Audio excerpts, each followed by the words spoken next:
እዙይ ድምፅ ራዲዮ ኤረናይ ሰራዊት ኤርትራ ኣብ ዶባት እዩ ዘሎ ክብል ፍሉይ ልኡኽ ሕብረት ኣፍሪቃ ኦባሳንጆ ገሊጹ። ኢትዮጵያ ዓመታዊ ዝቕባበ ቁጠባኣ 33.8 ሚእታዊት በፂሑ። ሕቡራት ኢማራት ዓረብ ህጹጽ ኣኺባ መራሕቲ ቤት ምኽሪ ምትሕጋዝ ሃገራት ወሽመጥን ሃገራት ዓረብን ተካይድ። ኣረሳት ዜና ክትከታተሉ ጸኒሕኩም ክቡራት ሰማዕትና ዝርዝራቱ ይቕጽል። ሰራዊት ኤርትራ ኣብዚ እዋን እዚ ኣብ ዶባት እዩ ዘሎ ክብል ፍሉይ ልኡኽ ሕብረት ኣፍሪቃ ኣብ ዞባ ቐርኒ ኣፍሪቃ ኦሉሶጉን ኦባሳንጆ ምስ ፋይናንሻል ታይምስ ኣብ ዘካየዶ ቃለ መጠይቕ ገሊጹ። ንሱ ዋላ እኳ ሰራዊት ኤርትራ ካብ ትግራይ ጠቕሊሉ ወፂኡ ዝብል እምነት ከም ዘይብሉ እንተኣመተ ናብ ዶባቱ ይስሕብ ከም ዘሎ ግና ቃሊሑ። ኣፈኛ ትግራይ ኣቶ ጌታቸው ረዳ ብወገኑ እቲ ሓደ ካብ ኣውሓስቲ ስምምዕ መንግስቲ ኢትዮጵያን ሕወሓትን ዝኾነ ኦባሳንጆ ሰራዊት ኤርትራ ኣብ ዶባት እዩ ዘሎ ምባሉ ኣብ ባይታ ንዘሎ ሓቂ ካብ ዘይምፍላጥ ክብል ኣብ ትዊተር መሊሱ። ሕወሓት ዕጥቁ ፈቲሑ ፖለቲካዊ ዘተ ምስ ተጀመረ ሰራዊት ኤርትራ ይኹን ካልኦት ካብ ትግራይ ክስሕቡ ምዃኖም ኣማኻሪ ቀዳማይ ሚኒስተር ኣብ ጉዳያት ጸጥታ ኣምባሳደር ሪድዋን ሑሰን ምስ ዝተፈላለያ ፖለቲካውያን ሰልፍታት ኣብ ዘካየዶ ዋዕላ ምግላጹ ይዝከር። ኤርትራ ዝበዝሐ ሰራዊታ ኣብ ሰሜናዊ ትግራይ ካብ ዝርከበ ዓበይቲ ከተማታት ከም ዝሰሓበት ዝተፈላለዩ ምንጭታት የረጋግጹ። እንተኾነ ምስ ሰራዊት ፈደራላዊ መንግስቲ ኢትዮጵያ ብምዃን ካብን ናብን ከተማታት ዘሰጋግር ኣውራ መስመራት ኣብ ሓለዋ ዝተዋፈሩ ከም ዘለው ምንጭታት ኤረና ይጠቕሱ።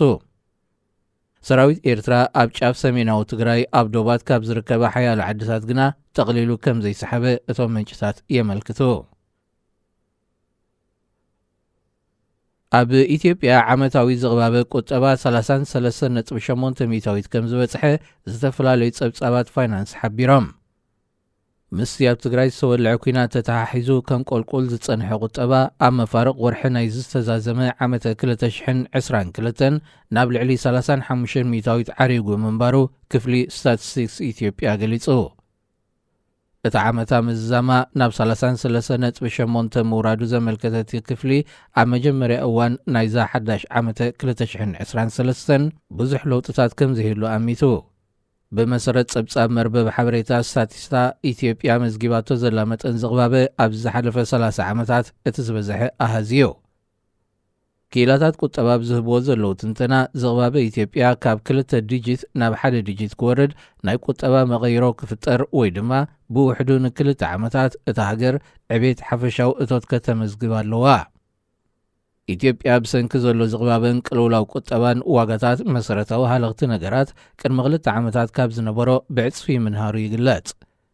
መጠን ሸርፊ ናይ ወፃኢ ባጤራ ብመንጽር ብር ድማ ናይ ልዕሊ 40 ሚእታዊት ወሰኽ ኣርእዩ። ኣብዚ እዋን እዚ $1 ኣሜሪካ ኣብ ባንክታት ኣሳት 55 ብር ክሽረፍ እንከሎ ኣብ ጸሊም ዕዳጋ ልዕሊ 70 ብር በፂዑሎ። ሕቡራት ኢማራት ዓረብ ኣኺባ መራሕቲ ቤት ምኽሪ ምትሕጋዝ ሃገራት ወሽመጥን ሃገራት ዓረብን ተካይድ ከም ዘላ ተሓቢሩ። እቲ ብፕሬዚደንት ሕቡራት ኢማራት ዓረብ መሐመድ ቢን ዛይድ ኣናህያን ዝተጸውዐ ኣኺባ ኣብቲ ዞባ ጸጥታን ብልጽግናን ንምውሓዝ ዘተኰረ ምምኽኻር ንምክያድ ዝዓለመ ምዃኑ ኣረብ ኒውስ ገሊጹ። ኣብቲ ኣብ 18 ጥሪ ዝተኸፍተ ኣኺባ መራሕቲ ኣባላት ናይቲ ቤት ምኽሪ ዝኾና ሕቡራት ኢማራት ዓረብ፣ ባሕረይን፣ ዑማን፣ ቀጠርን ክሳተፉ እንከለዉ መራሕቲ ግብፅን ዮርዳኖስን ድማ ንሃገራት ዓረብን ዞባ ቀይ ባሕርን ወኪሎም። ዝርዝር ናይቲ እቶም 6 መራሕቲ ሃገራት ዓረብ ዘካይድዎ ኣኺባ ኣይተሓበረን። መራሕቲ ግብፅን ዮርዳኖስን ናብ ኣኺባ ኣቡዳቢ ዘምርሑ ሓደ መዓልቲ ድሕሪ ምስ ሰበስልጣን ርእሰ ምምሕዳር ፍልስጤም ኣብ ካይሮ ዘካይድዎ ምይይጥ እዩ። ኣብቲ ምምኽኻር ተባሂሉ ኣብ ኣቡዳቢ ብህፁ ዝተኻየደ ኣኺባ ኣባላት ቤት ምኽሪ ምትሕጋዝ ወሽመጥ ዝኾና ስዑድ ዓረብን ኩዌይትን ኣይተሳተፋን። እዘን ኣብቲ ዞባ ወሳኒ ተራ ዘለወን 2 ሃገራት ኣብቲ ኣኺባ ዘይተሳተፋሉ ምኽንያት ብውግዒ ተሓበረን። ዜና ኣብዚ ይፍጸም። ሬድዮ ኤረና ሬድዮ ኤረና ካብ ከተማ ፓሪስ ዝመሓላለፍ ብኤርትራውያን ጋዜጠኛታት ዝዳሎ ነፃ ሬድዮ እዩ።